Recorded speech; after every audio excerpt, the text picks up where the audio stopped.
ഇത്തവണത്തെ സയ്യിദ് മുഷ്താഖ് അലി ട്രോഫിയിൽ മികച്ച ഫോമിൽ കളിച്ചു തുടങ്ങിയ സഞ്ജു സാംസണ് പക്ഷേ പ്രതീക്ഷിച്ച പ്രകടനം ടൂർണമെന്റിൽ പിന്നീട് കാഴ്ചവെക്കാൻ സാധിച്ചില്ല.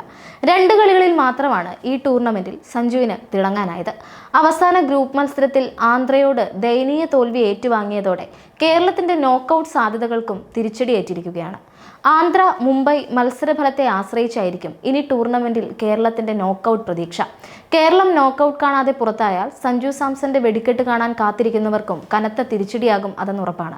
പക്ഷേ സയ്യിദ് മുഷ്താഖ് അലി ട്രോഫിയിൽ കേരളം നോക്കൌട്ട് കാണാതെ പുറത്തായാലും സഞ്ജുവിനെ ഈ മാസം വീണ്ടും കളത്തിൽ കാണാനാകും.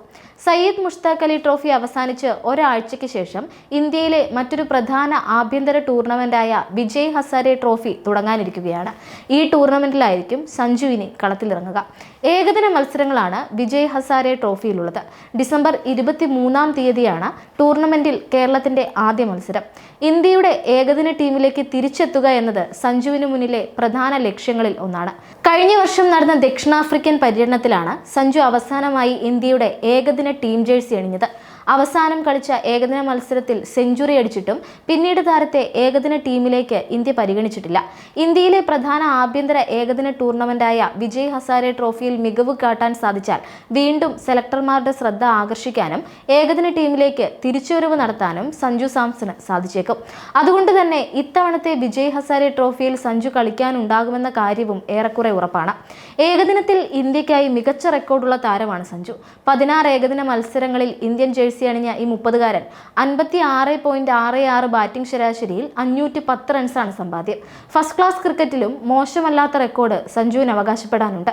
ഫസ്റ്റ് ക്ലാസ് ക്രിക്കറ്റിൽ 65 മത്സരങ്ങൾ കളിച്ച സഞ്ജു 39.12 ബാറ്റിംഗ് ശരാശരിയിൽ 3834 റൺസ് സ്കോർ ചെയ്തിട്ടുണ്ട്. അടുത്ത മാസം നാട്ടിലെത്തുന്ന ഇംഗ്ലണ്ടുമായി ഇന്ത്യ ഏകദിന പരമ്പരയിൽ കളിക്കുന്നുണ്ട്. ഇതിനു പിന്നാലെ ICC ചാമ്പ്യൻസ് ട്രോഫിയും വരുന്നുണ്ട്. ഈ ടീമുകളിലേക്ക് പരിഗണിക്കപ്പെടണമെങ്കിൽ വിജയ് ഹസാരെ ട്രോഫിയിൽ മികച്ച പ്രകടനം കാഴ്ചവെക്കേണ്ടത് സഞ്ജുവിന് അനിവാര്യമാണ്. ഇത്തവണ ഗ്രൂപ്പ് ഇയിലാണ് വിജയ് ഹസാരെ ട്രോഫിയിൽ കേരളം കളിക്കുന്നത്. ഡിസംബർ 23-ന് ബറോഡയ്ക്കെതിരെയാണ് ടൂർണമെന്റിൽ കേരളത്തിന്റെ ആദ്യ മത്സരം.